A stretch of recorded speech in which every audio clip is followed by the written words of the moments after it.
Salam alaikum, Azul, bonsoir.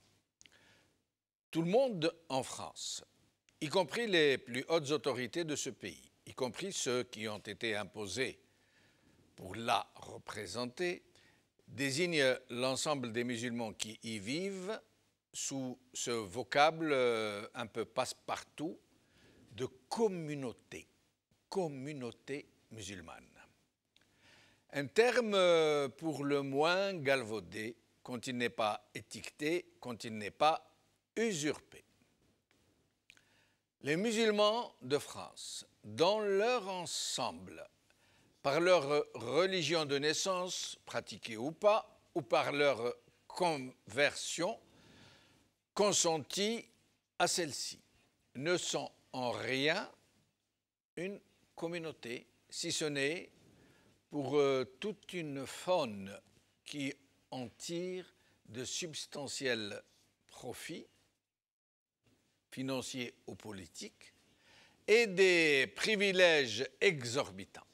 Oui, en effet, le seul phénomène qui distingue de très nombreux musulmans et qui les rassemble d'une certaine manière, en plus de la prière dans les mosquées, et la consommation de viande dite halal, dite seulement, et pas forcément halal.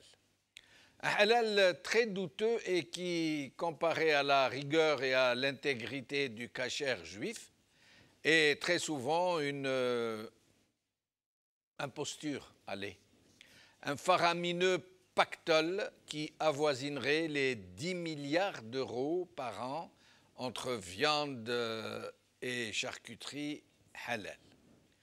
Un marché très souterrain, tombé entre les mains de milieux très interlopes qui font commerce de l'aubaine et du label supposé islamique, ou grenouilles de pseudo-représentants de l'islam de France qui servent les intérêts de richissimes hommes d'affaires qui, soit dit en passant, n'ont rien à voir avec le rite musulman et qui savent se montrer très généreux avec leurs collaborateurs qui viennent de l'intérieur des murs, qui feraient dans les vapeurs du musc synthétique et du benjoin tue-mouche.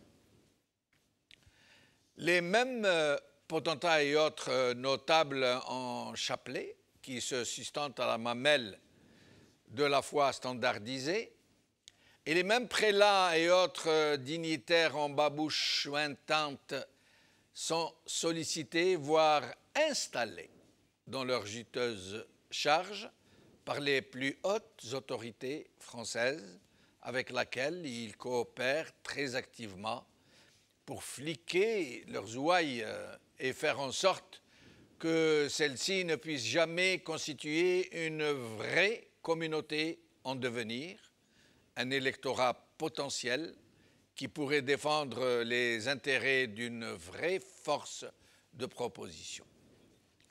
Pour le moment, ces 10 représentants, investis par on ne sait quels moyens, restent une sorte de dignitaires qui squattent les lieux et dont la mission non dite est de maintenir le troupeau dans son état actuel, disparate et discordant, qui sert souvent de bouc émissaire.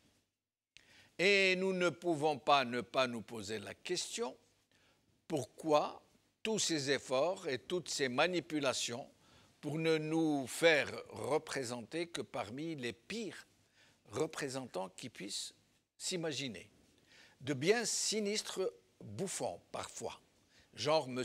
Chelroumi, dont tout un chacun aura remarqué la phénoménale visibilité sur les écrans de la télévision française. Des représentants que des partis occultes semblent avoir choisis avec un choix particulier parmi les plus vils et les plus serviles, autant pour humilier les musulmans que pour rabaisser subliminalement leur image. Des représentants que les autorités françaises invitent souvent à aller toaster sous les ors de la République où ils servent d'amuseurs publics et de musulmans de service. En politique, ce n'est guère mieux. Rappelez-vous qui M. Sarkozy avait choisi parmi la communauté pour sa discrimination positive. Rappelez-vous cette ministre qui avait fait éclater la France entière de rire avec sa fameuse sortie « Il faut arrêter de battre son poulpe ». La communauté musulmane n'a donc de communauté que le nom. Un ensemble très hétéroclite de musulmans, dont, et fort heureusement par ailleurs, dont je rappelle qu'ils ne sont pas tous pratiquants, qui sont tous originaires des anciennes colonies françaises surtout, qui restent des indigènes de la République, même s'ils sont en France depuis 3 générations, qui ont été assignés à vivre dans de véritables ghettos, qui sont discriminés en tout, dans l'emploi, dans l'habitation, dans la scolarité de leurs enfants. Ils sont les plus nombreux en prison, dans les catégories les plus touchées par le chômage. Ils sont les plus pauvres, au milieu desquels la délinquance fait des ravages. Des populations stigmatisées jusque dans le logement, puisque la plupart des Français bon teint ne souhaitent pas les avoir comme voisins. Leurs quartiers sont les plus sales, parce que entretenus 2 fois moins que les autres quartiers. Certains parmi eux se sentent tellement pris au piège de la discrimination ordinaire qu'ils en arrivent à changer leur nom et leur prénom, quand ils ne sont pas trop basanés, trop cramés. D'autres font tout et n'importe quoi pour ne pas être confondus avec l'arabe ou le musulman. Ils sont de plus en plus nombreux à procéder de la haine pour eux-mêmes, pour leur origine, pour tout ce qui peut rappeler cette origine. Et tous ces pauvres paumés dont ils veulent définitivement et irrémédiablement se séparer. Ils sont dans une sorte de légitime défense par le reniement de leur identité matricielle. Ce sentiment d'être inférieur à l'autre, à celui qui nous toise et nous prend de haut, qui, dans le meilleur des cas, nous écrase de sa condescendance. C'est très douloureux à vivre et ça nous ronge de l'intérieur. Et sans nous en rendre compte, parfois, nous nous mettons à vouloir lui ressembler à cet autre, à lui ressembler furieusement, à le singer dans ses moindres postures, à user de sa langue même lorsque nous nous adressons à nos enfants, à habiller notre prénom, voire même notre nom, de ces consonances qui lui donnent une chance de passer un tant soit peu entre les gouttes, croyons-nous. Où le Jama'i devient Jimmy, Fatima, Fatih, Fodil, Fodel, Yasmine, Jasmine.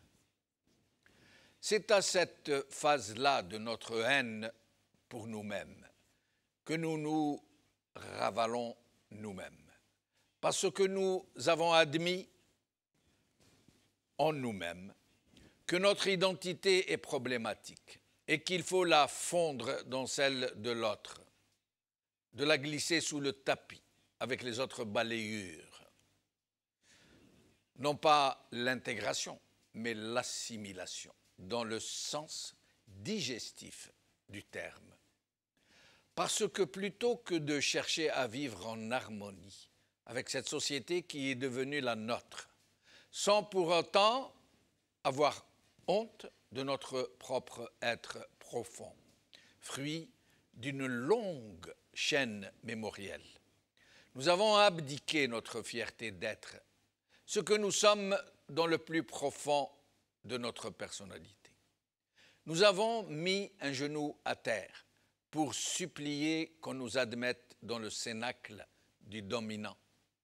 Mais il y a aussi ceux de l'autre pendant, qui plutôt que d'abdiquer ce qu'ils croient être leur identité, croient la revendiquer et se la réapproprier juste en enfilant une djellaba, en se laissant pousser la barbe, en se parfumant au musc synthétique et en annonnant des masha'Allah à tout bout de champ. Il y en a aussi qui vont plus loin, qui se laissent manipuler par d'autres minots qui ont gagné leur grade de gourou et de mashaïr, qui ont eux-mêmes été conditionnés par d'autres mashaïr et qui croient qu'ils sont les soldats d'un dieu de haine et de dévastation, qui n'ont que le mot djihad à la bouche et qui ne savent pas, qui ne savent plus, les malheureux, que les fatwas qu'ils distribuent à leurs fidèles ont été concoctés par ceux qui ne cherchent qu'à empêcher les musulmans de devenir une communauté exemplaire, forte, paisible, généreuse, une belle communauté qui arracherait son droit à la considération et au respect, qui saurait se faire respecter par son civisme, sa haute tenue morale, sa tolérance, son humilité, sa pudeur, sa réserve, sa grande spiritualité, qui saurait se débarrasser de ses propres parasites, de ses pathétiques représentants et qui n'auraient pas ou qui n'auraient plus besoin de gourous, qu'elle n'aura plus besoin de gesticuler ou de rouler des mécaniques pour se faire respecter. Une communauté dont on souhaiterait le voisinage, qui ne peuplerait plus les prisons, dont les meilleurs, ces milliers de médecins et d'élites en tout genre, seraient ses représentants, ses ambassadeurs. Une communauté qui serait en osmose avec son pays d'accueil et qui en serait le vivier du mérite et de l'excellence. Les exclusions, les discriminations, les stigmatisations sont haïssables, mais tout autant que les provocations, les ostentations et les exacerbations identitaires. Les musulmans qui vivent en France, et dont c'est désormais le pays, celui où vivent et où vivront leurs enfants, leurs familles, peut-être à jamais, sont la cible d'agitateurs de haine qui leur rendent la vie particulièrement infernale, invivable. Pour nombreux parmi nous qui sommes concernés dans notre vie de tous les jours en France, nous n'avons pas le sentiment que la stigmatisation des musulmans soit impulsée par la société où l'immense majorité des gens sont aimables, respectueux, juste humains. Je ne sais pas quelle est la source de toute cette haine, mais il ne fait aucun doute qu'elle est savamment distillée et laborieusement relayée.